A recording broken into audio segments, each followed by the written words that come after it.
Trust तरल के श्री सुरेश भाई बुच को मैं विनती करती हूँ, आज के हमारे मेहमान परम आदरणीय स्वामी बोधानंद सरस्वती को लेकर डायस पर पधारे।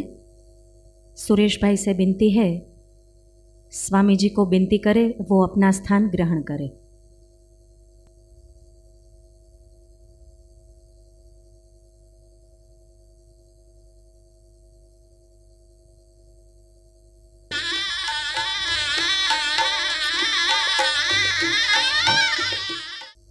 I request Swamiji to enlighten us with his divine knowledge. Hari Om. Friends, as I was sitting here listening to first the prayer and then the introduction, two thoughts passed across my mind. And before I get into the subject, let me take the freedom to share with you those two thoughts. The first thought was about the people of Gujarat. The people of Gujarat contributed to the nation and the world the greatest leader of the century,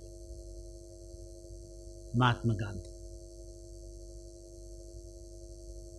The Time magazine, when they thought of selecting the greatest leader of the 20th century, they considered Mao Zedong, Ho Chi Minh, Fidel Castro, Stalin, Winston Churchill, Franklin Roosevelt, Einstein. And having considered all these great names, finally they settled on Mahatma Gandhi as the greatest leader, not one among the great leaders, the greatest leader of the century, the greatest man of the century, the greatest person of the century. And you have the proud privilege of contributing that great person to the world. So my salutations to you. You are breathing the air which Mahatma Gandhi breathed.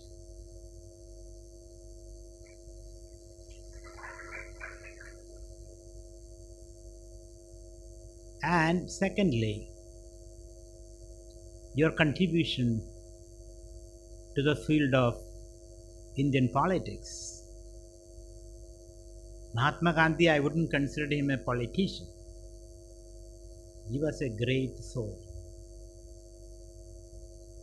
The great politicians like Sardar Vallabhbhai Patel, Morarji Desai, and such great leaders came from the soil of this state, this land. But for Sardar Vallabhbhai Patel, India won't be a whole integral nation. It would have split up into hundreds upon hundreds of tiny quarreling states. That great credit goes to Sardar Patel.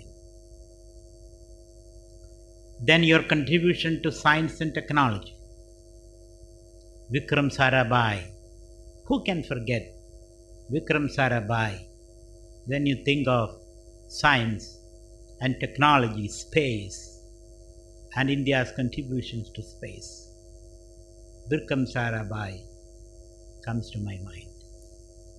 And finally, your contribution to the world of spirituality. Narsi Mehta. Vaishnava Janam. What a powerful and inspiring thought, that we all are children of the same God. So these were the great people at whose memory we feel horripilation. And you belong to that tradition and culture. And I feel privileged to be here, sitting in front of you, and being invited to share some of my thoughts on leadership and our ancient wisdom traditions. The second thought was, as I was sitting there, the gentleman who was sitting near me cautioned me, saying that this is the Holy Land.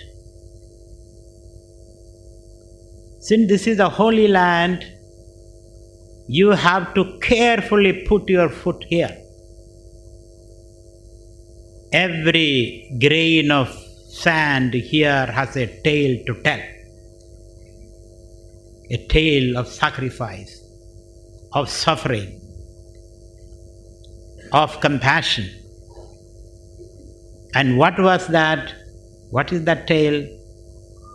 Because this is an institution which takes care of mentally and physically challenged people. I refuse to call them disabled people. That is a misnomer.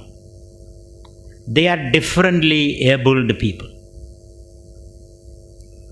When you are physically challenged, your brain becomes active. All your potentialities is in the brain. We have not yet mapped and tapped the brain. The brain is a source of infinite power. . There is a great scientist in England, his name is Stephen Hawking. He is suffering from a rare disease of degeneration of neuromotor organs. He cannot move any of his limbs. He cannot talk. Nothing physically moves in him. But he is occupying the chair of Newton, the professor of mathematics and astrophysics.